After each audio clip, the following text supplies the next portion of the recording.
조만간 전직 대법관 줄줄이 검찰 소환 이런 뉴스를 보게 생겼습니다. 자녀 특혜 채용 의혹에 대한 감사원 감사를 거부한 노태학 중앙선거관리위원장과 선거관리위원 전원이 고발당했습니다. 국민의힘 이종배 서울시 의원은 지난 4일 서울 서초동 서울중앙지검 앞에서 기자회견을 열어 선관위의 감사 거부는 명백한 불법 행위라며 감사원법 위반 혐의로 선관위 원장과 의원 전원을 고발했다고 밝혔습니다. 감사원법은 감사 대상자가 감사를 거부하거나 자료 제출을 거부하면 1년 이하 징역 또는 1천만 원 이하 벌금에 처하도록 규정했는데요. 선관위는 지난 2일 위원 전원의 일치된 의견이라며 자녀 특혜 채용 의혹과 관련한 감사원의 직무 감찰을 거부한다고 밝혔고, 이에 맞서 감사원은 중앙선거관리위원회 선관위의 가족 채용 논란을 두고 직무 감찰에 끝까지 응하지 않을 경우에 대비해 검찰에 수사 의뢰를 하기 위한 실무 작업에 나섰습니다. 국민의힘 또한 선관위 고발 법리 검토에 들어갔다고 하는데요. 자기둘만 다른 세상에 살고 있는 대법관들은 부디 퇴근 없이 법무부 셔틀버스 타고 교도소로 가길 바라겠습니다. 공영방송 간판 쳐달고 좌파 진영 딸랑이 노릇이나 하던 KBS 운명 어떻게 될까요? 강승규 대통령실 시민사회수석은 5일 오후 브리핑에서 도입 후 30여 년간 유지해온 수신료와 전기요금의 통합징수 방식에 대한 국민 불편 호소와 변화 요구를 반영해 분리징수를 위한 관계법령 개정 및 그에 따른 후속 조치 이행 방안을 마련할 것을 권고했다고 말했습니다. 앞서 대통령실은 지난 3월 9일부터 한 달 동안 TV 수신료 징수 방식을 국민참여 토론에 붙인 바 있습니다. 강승규 수석은 TV 수신료 분리징수 목소리는 2만여 건으로 31.5%에 달했다며 그 이유로는 사실상 세금과 동일하다, 방송 채널 선택 및 수신료 지불 여부에 대한 시청자 권리가 무시됐다는 등의 문제가 제기됐다고 설명했습니다. 강승규 수석은 공영방송의 역할과 같이 국민의 기대에 못 미친다는 비판이 제기됐고, 공영방송 제도를 유지할지 여부 등을 검토해달라든지 공익 프로그램 제작 조직만을 분리해 운영하자는 의견도 나왔다고 했습니다. 현행 통합징수 방식을 그대로 유지하자는 의견은 0.5%인 289건에 그쳤다고 강승규 수석은 덧붙였습니다. 대통령실은 토론 결과를 소관 부처에 전달하고 국민제안 홈페이지에 게재할 계획이라고 하는데요.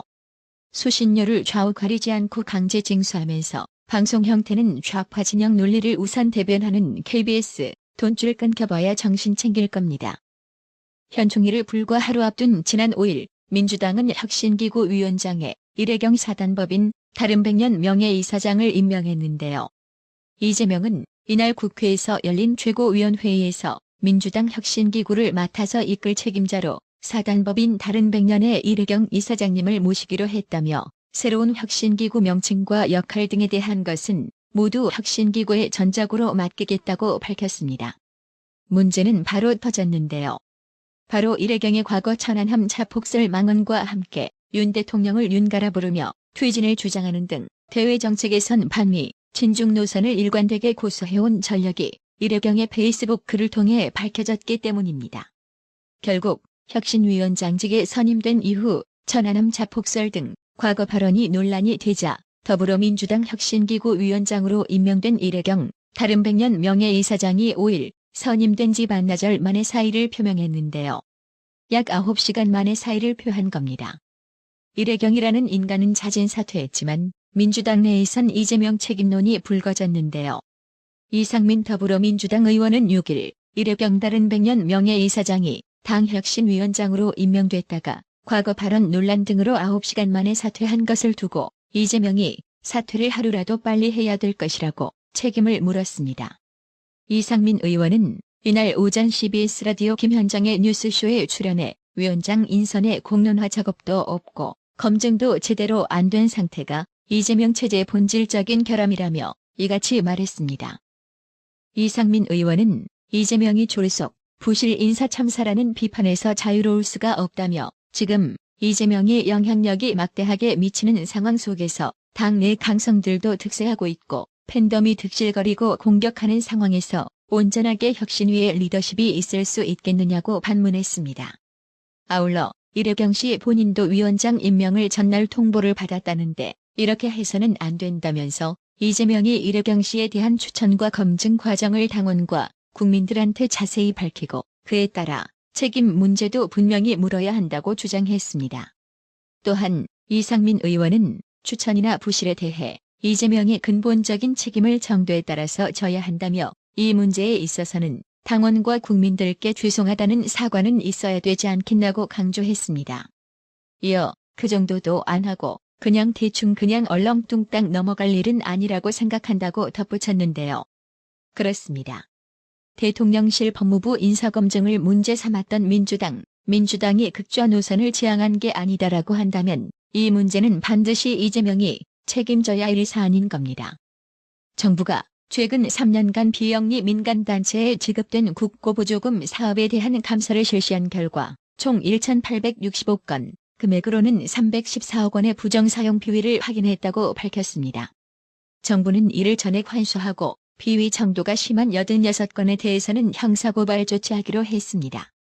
또 정부는 내년 민간단체 보조금 예산을 5천억 원 삭감하고 기획재정부 등 정부처가 참여하는 보조금 집행점검 추진단도 만들 계획이라고 합니다. 박대출 국민의힘 정책위 의장은 5일 정부가 비영리 민간단체의 314억 부정사용을 적발한 것과 관련 문재인 정부, 일자리 정부라더니 보조금 사냥꾼이라는 신종 일자리까지 만들었다며 문재인 좌익 정권을 직격했습니다. 박대출 의장은 이날 페이스북을 통해 이같이 말하며 문재인 좌익 정권에서 보조금이 무려 2조 원 가까이 급증했다. 자기 돈은 개사료값도 아끼더니 나라 돈은 쌈짓돈처럼 펑펑 썼다고 문재인을 비꼬았습니다. 그러면서 문재인 좌익 정권이 퍼주기에 쏟은 돈은 결국 국민 주머니에서 나온 돈이라며 그러면서 정작 해야 할 관리 감독은 제대로 하지 않았다. 국민 돈으로 생색은 다 내고 뒷감당은 나 몰라라 하는 먹튀 정부였다고 맹비난했습니다. 이어 5년 성취라고 자랑하더니 곳곳에서 5년 악취가 진동한다. 민족 영웅 찾는다고 보조금 타서 현 정부 퇴진운동하는 등 나라 돈이 곳곳에서 줄줄 샌다며 문재인 좌익 정권이 퍼준 보조금 이념 정권 유지비였냐? 국민 세금으로 홍위병 양성했던 거냐고 목소리를 높였습니다. 박대출 의장은 민간단체 보조금 사업 대수술해야 한다. 이번 감사가 규모 큰 사업 위주로 진행했다고 하는데 감사를 안 한 단체에 대한 조사도 서둘러 실시하기 바란다며 세상에 공짜는 없다는 원칙을 심어줘야 한다. 그게 정상화라고 강조했습니다.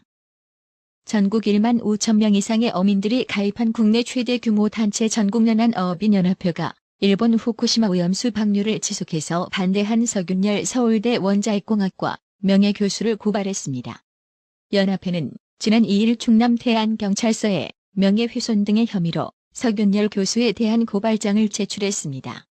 국내 가장 많은 숫자의 어민들이 가입된 연합회는 전국 9개 지부를 두고 있으며 2016년 10여 개로 나뉜 연안어업인 조직을 통합해 만들었습니다.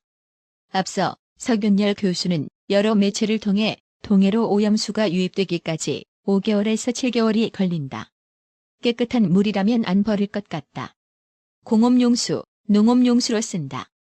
안전하지 않다는 것을 반증한다고 말하는 등 후쿠시마 오염수 방출에 대해 부정적인 견해를 밝혀왔습니다. 연합회는 이를 두고 우리에겐 생업이 달린 일인데 석윤열 교수가 제대로 된 근거 없이 계속 국민들의 불안감을 부추기고 있다며 가만히 있을 수 없었다고 했습니다. 또 검증되지 않은 발언을 하는 건 우리에겐 목숨이 달린 일이라며 안 그래도 불안해하는 국민들이 생선을 먹겠나. 어민들의 손해가 이루 말할 수 없다고 강조했습니다. 국민의힘은 5일 어민들에게 고발당한 석윤열 서울대 원자핵공학과 명예교수에 대해 전문가 호소인인 석윤열 교수의 주장을 아무 검증 없이 학대 재생산하는 민주당이 더 문제라고 비판했습니다. 이민찬 상근부 대변인은 이날 논평에서 과학적 근거 없이 후쿠시마 오염수 괴담을 유포해온 석윤열 명예교수가 결국 어민들로부터 고발당했다며 어민들은 석윤열 교수가 과학적 근거도 없이 국민 불안을 부추겨 생업에 타격을 받고 있다고 지적하고 있다고 말했습니다. 이민찬 부대변인은 석윤열 교수는 오염수가 동해로 유입되는 데 5개월 걸린다 광어회 좋아하는 국민 피해가 우려된다고 말했다며 이런 발언들은 이미 전문가들로부터 근거 없는 괴담임이 드러났다고 지적했습니다. 이민찬 부대변인은 오죽하면 서울대 후배 교수가 서균열 교수의 발언을 대신해 사과까지 하겠느냐며 이런 서균열 교수의 주장을 아무 검증 없이 확대 재생산하는 민주당이 더 문제라고 꼬집었습니다. 이민찬 부대변인은 민주당은 괴담으로 국민 불안을 부추겨 정치적 이득을 보려는 속셈이라면 이쯤에서 포기하길 바란다며 전문가 호소인의 뇌피셜을 퍼나르고 죽창가 시즌2만 외치는 민주당에 국민은 더 이상 속지 않을 것이라고 직격했습니다. 에너하임님, 탱댕이님, 어려운 형편의 나라의 TV 운영 유지를 위해 매월 정기적으로 항상 구독료 후원해주셔서 정말 감사합니다. 나라의 TV는 구독료 후원으로만 운영 유지되고 있으니 구독자님들의 따뜻한 정성이 필요합니다. 항상 뉴스 전달 방식에 노력하는 나라의 TV가 되겠습니다. 구독 그리고 알람 설정, 뉴스 영상 내용이 좋았다면 좋아요를 클릭해주세요.